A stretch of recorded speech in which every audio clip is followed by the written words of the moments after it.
Hey everyone, welcome to another episode of Alltalk Watches Twin Peaks. This week we are talking about episode 16 of the season 3 of Twin Peaks. I am Mr. X, and who else is here? He's back, Kevin. I am the Totoro. Totoro. So this was the best episode, right? This was instantly the most satisfying episode. I've been waiting so long for this. I didn't think it was going to happen. Although, in hindsight and retrospect, if this was going to happen, this would be the time to have it happen, which is to say the week before the 2-hour finale. Yeah.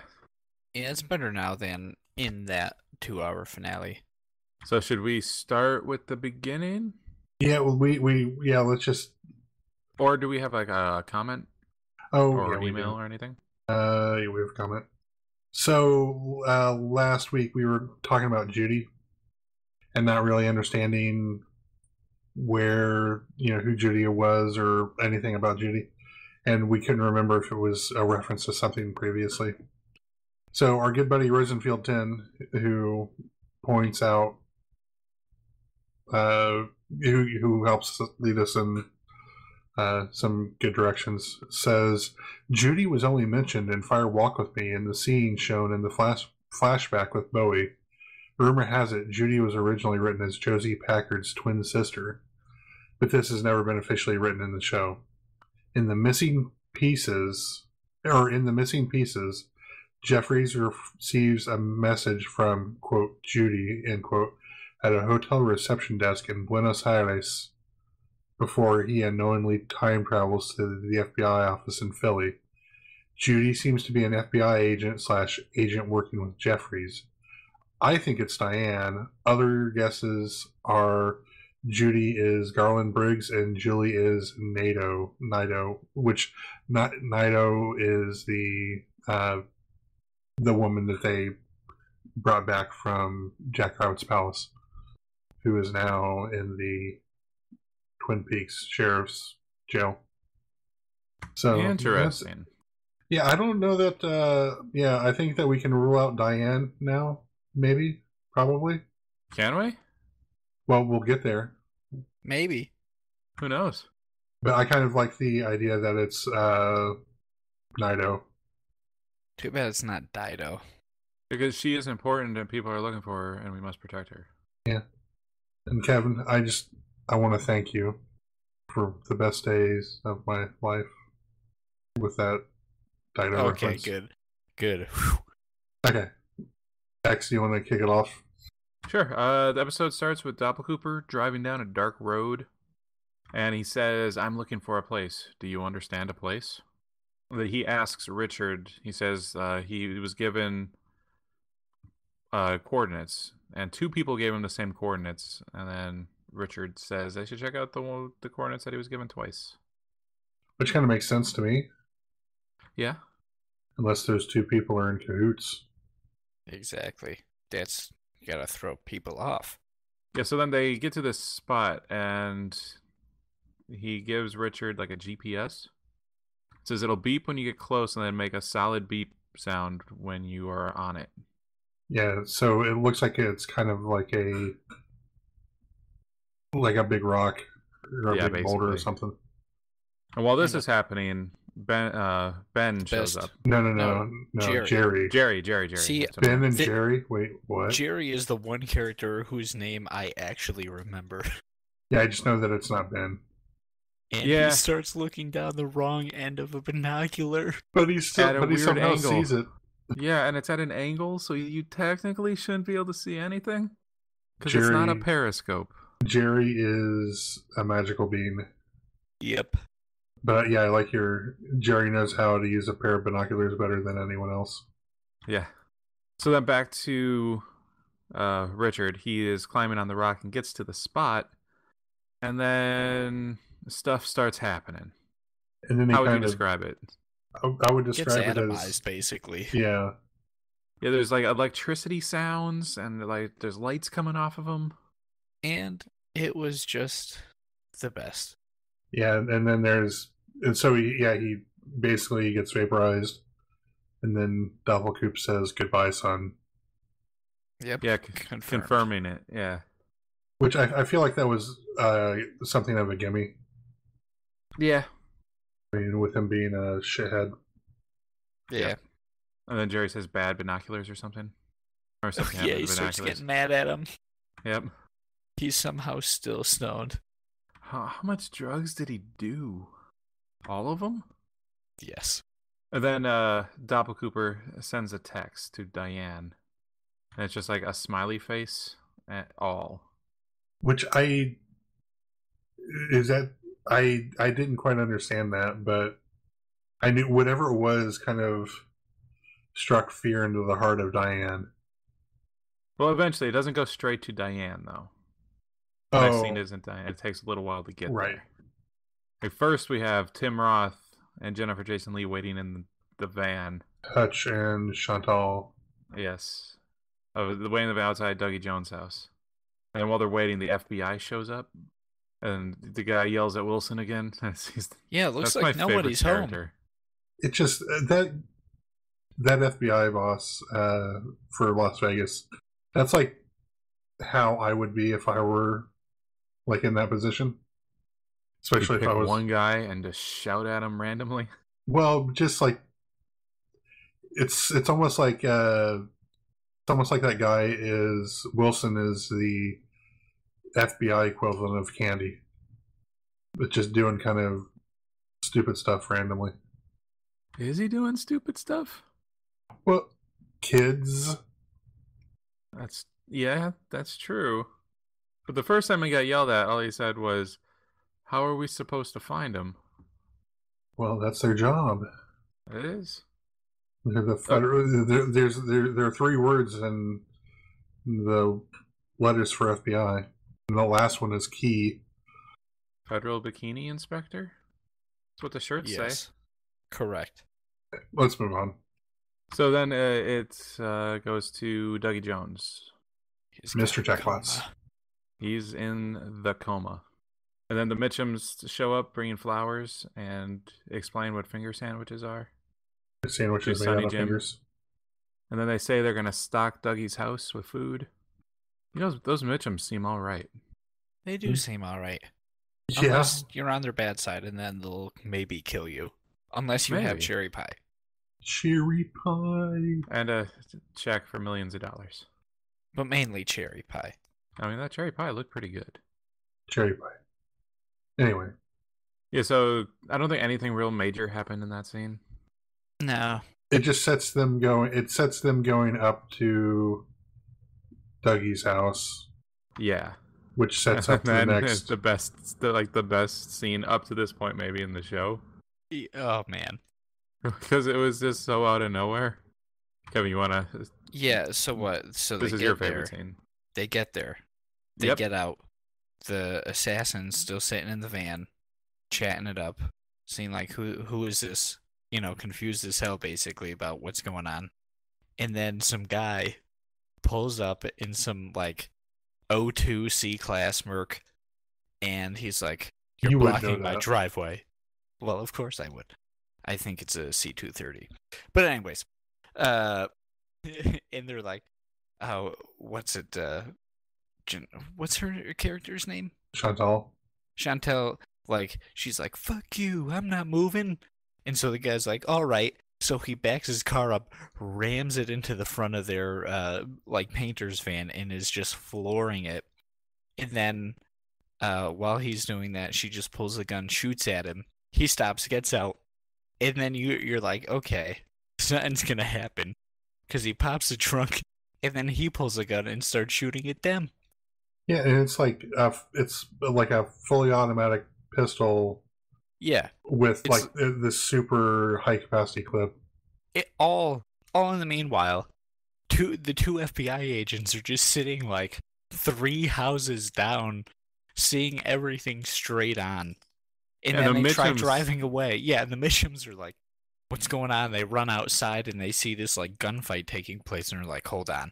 And they have a gun out, and they're like, "Let's wait and see."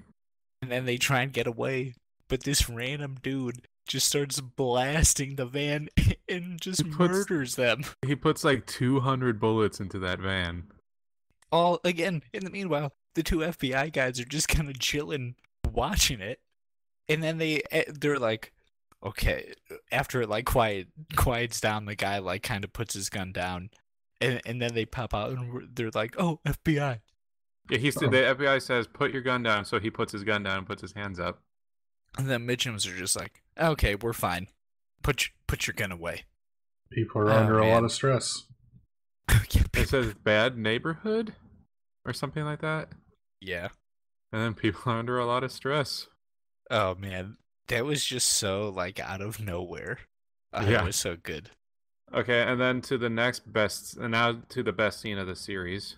After the previous best scene of the series, it's like immediately back to back. He's back. Oh, finally. Was there something that snapped him out of it, or did he just wake up? No, what's his name? The one-armed man was kind of like, "You Mike. are now awake," or something. Yeah, Mike. Yeah, Mike. Mike's like, "You're now awake. Something, something, something." And then he wakes up. Butter, you want to read my notes here? It was so good. Yeah, so you've got back to Dougie, and then Cooper.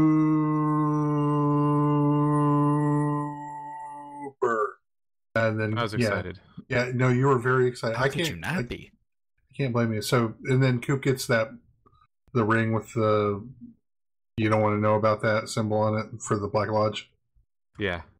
So he gets that from Mike, and then he asks Mike if he still has the seed, which I guess that's what the little gold thing is. Yeah, the gold little like BB thing. Yeah. So Cooper asks him to make another one, and in order to do that, he like pulls some hair out of the back of his head. So I think I understand what is happening there, and I'll bring that up here in a minute. Another doppelganger getting made? Oh yeah. Yeah. So that and that'll come up here in a minute. So, and then so you're like Cooper acting like Cooper. This is all I wanted. Yep. And then everyone like basically comes in at that point, and he asks the doctor to make sure that his vitals are fine and that he can leave that he can leave the hospital, which seems kind of sudden and everything. He said, "I need the doctor to confirm my vitals are A-okay and hand me some of those finger sandwiches." And then he basically he knows like everything that's going on. He gets his clothes, takes a snub nose 38 from Bushnell. Yeah. So gets that off of him. Bushnell, give me your... Yeah, he's like, "Bushnell, give me your 38 special you keep hidden under your right shoulder." Yeah, of course he would be able to pick that out like super easy. But then he's just like, Sonny Jim, here you go. Hey, here you go, Dougie. And Sonny Jim, meanwhile, is saying, "Dad sure is talking a lot." Because previously, Dougie Jones has said like a total of maybe 10 words. Yeah, and usually only when prompted. And half the time repeating what was said to him. Exactly. So, and then I think that's also the point that the Mitchums come back. Yeah, the Mitchums come back, and then he says, "Gas up the plane, we're going to Washington." And then awesome things happen because Well, no, they don't come back. He calls them. Oh, is that right? Yeah. Cause he's like, right. I have him on my speed dial now. Yeah, we'll meet you at the casino. Yeah, I think is basically what it is. And then the Twin Peaks music hits. Oh man, so good. And then he's giving his boss there like orders, telling him what to do, saying when the FBI shows up, tell him this, and this, and then he said, "What about the FBI?" And then Cooper says, "I am the FBI." And then everyone in the world watching the show at that moment cheered. I mean, there was like audible cheering in my home when that was happening. I think I just started fist pumping the air. I was just so excited. I'm sure my neighbors thought, "What in the hell are they doing over there the hour before?" Yeah, there's no Game sports Thrones. game on. I'm like, no, this is the best thing on tonight, you people. Yeah, and then the FBI shows up right as Coop and the Joneses are taking off. And then it cuts to Diane receiving the text from Doppelcooper earlier. Right, and she's visibly shaken. Yeah, this is how I kind of took it. I took it that whatever was like a signal that kind of unlocked her memories, if that makes sense. Because before she wasn't upset about anything that happened. And now suddenly seeing this text made her upset. Well, she was kind of shaken when they took her to the prison and talked to Cooper. That's true. Yeah, so then she goes in to tell Gordon about the last time she saw Cooper. Which, again, she said that she would tell him after she spoke to Doppelkoop at the prison. Yes. And she has a gun in her purse. No, and it didn't look like a little one. I mean, it kind of looked like a, like a snub nose something. Well, no, it didn't look snub nose at all. It looked like it was full. Okay. It looked like a revolver. I don't know. Someone who knows their guns better can, but it looked like a. I don't know. Revolver's well enough to say it looked like a blah blah blah blah blah. It didn't look big like a 357 Magnum or anything. Yeah, so she tells the story. Basically, what happened is Coop showed up and then raped her. Right? That's what she said, which kind of goes along with what we were anticipating. And then what happened? Well, she gets gunned down. Well, no. She says she got raped, and then she was taken to the convenience store, or the place above the convenience store. Right. And that's where and then she also says that Diane is not me. And then she kind of becomes unstable. And at that point, that's when she reaches into her bag to pull out the gun, and then she gets gunned down. Yeah, you think she's gonna like get the drop on them because they're not expecting it, but then they were fully prepared. And then weirdness happened after she was gunned down. Like she flew off. She was a doppel. Yes. Didn't see that coming. Well, I kind of did. Well, so the other interesting thing about that was Tammy mentions that she was a tulpa. Yeah. Which is a real thing. Let me. Well, she also said that she was in the sheriff's station, right? I'm fairly certain she said something about the sheriff's station. I would have had to have gone back and rewatched it, and it's been, so we're recording this on Thursday, and I haven't watched it since Sunday. I think she said something along the lines of, "I'm in the sheriff's station because I'm not me." Which would mean that she was NATO. Maybe? Or she's dead inside the sheriff's station. That could be as well. Yeah. So before we move too much further, tulpa or thought form is a concept in mysticism of a being or object which is created through spiritual or mental powers. The term comes from the Tibetan, quote, emanation or, quote, manifestation. Modern practitioners use the term to refer to a type of imaginary friend. It's in the thing on it's in the series on Tibetan Buddhism, which Tibet and Buddhism have shown up in previous episodes. Yeah, Cooper was talking about it when they were having that meeting in the woods with the chalkboard. It came up. 2.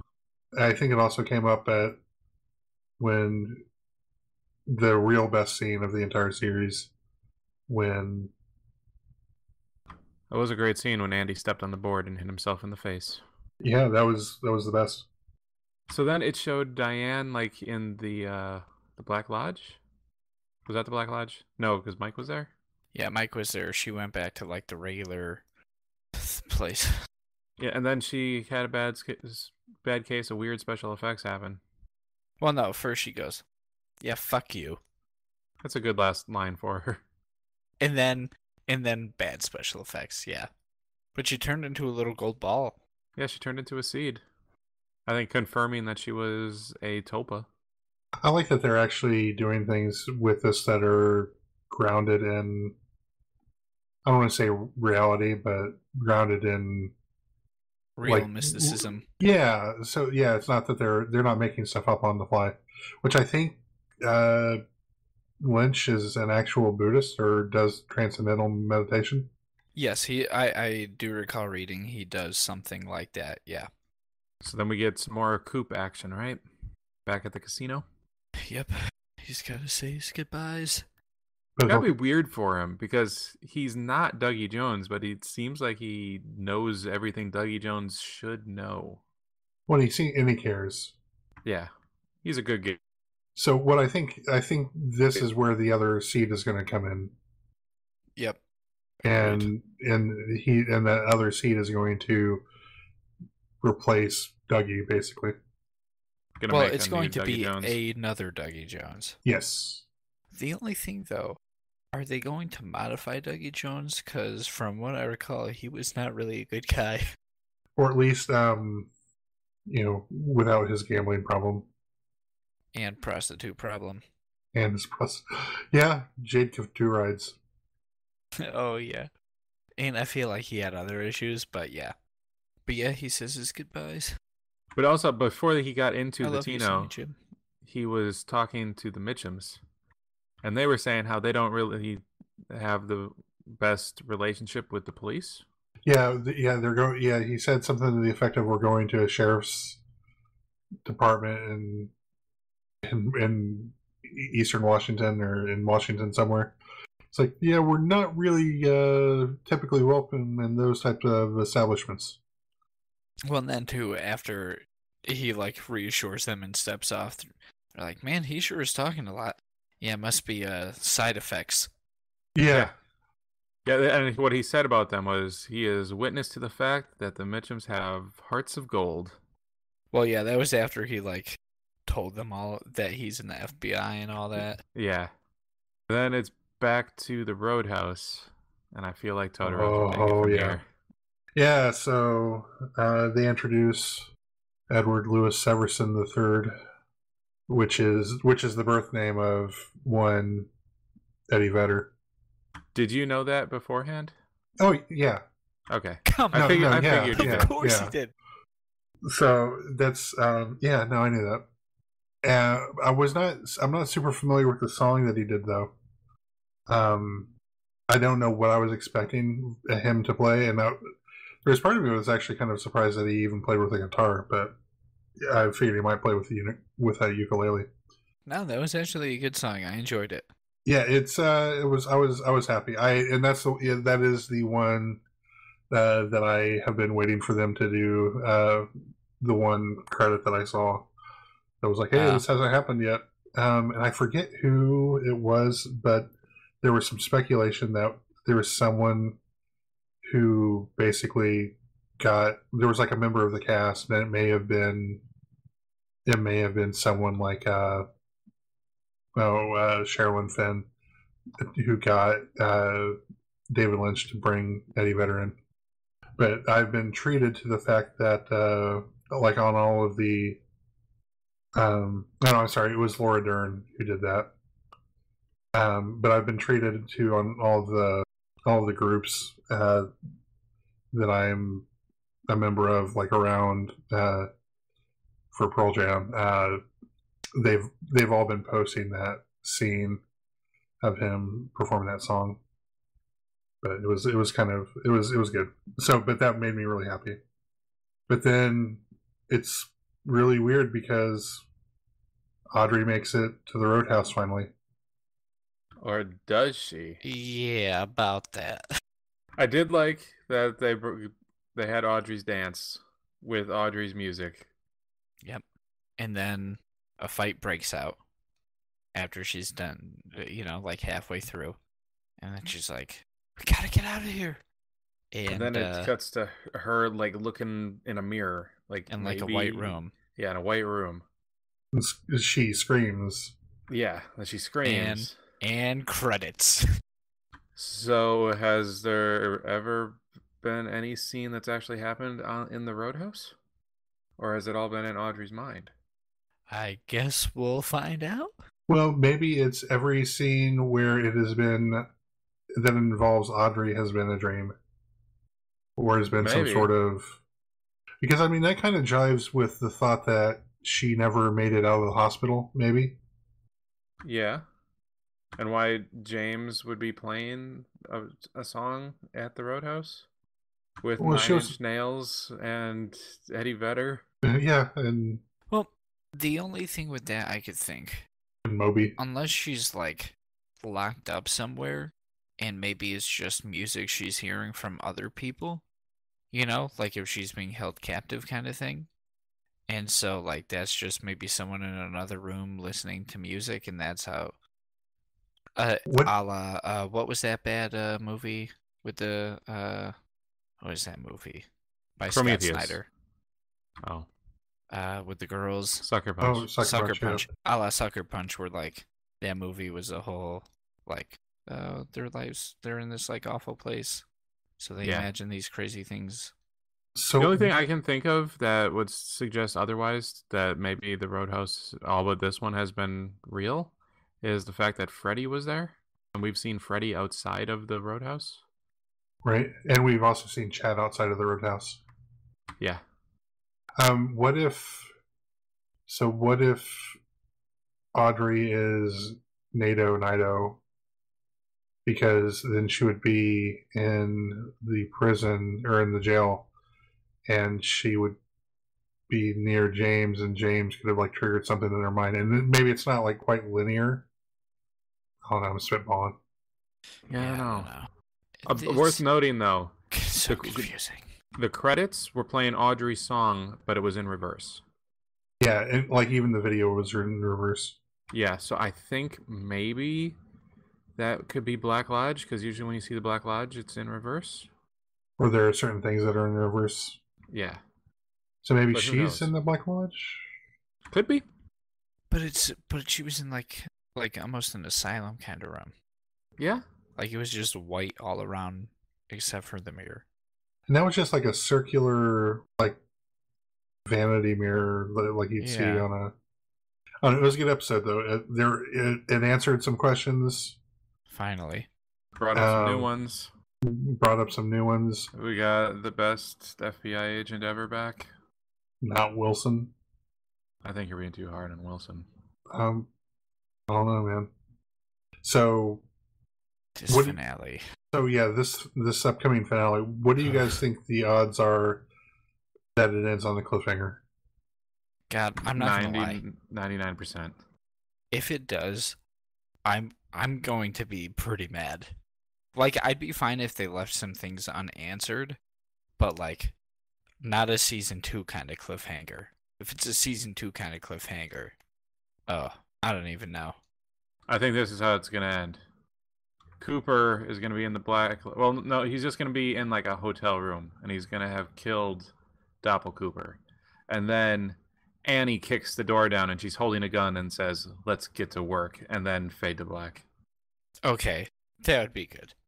Now, the only thing, too, in my mind, they're going to have to pull somewhat of a Lost kind of ending, where, like, they answer a bunch of stuff, but then there's still a whole bunch of questions where we don't have answers.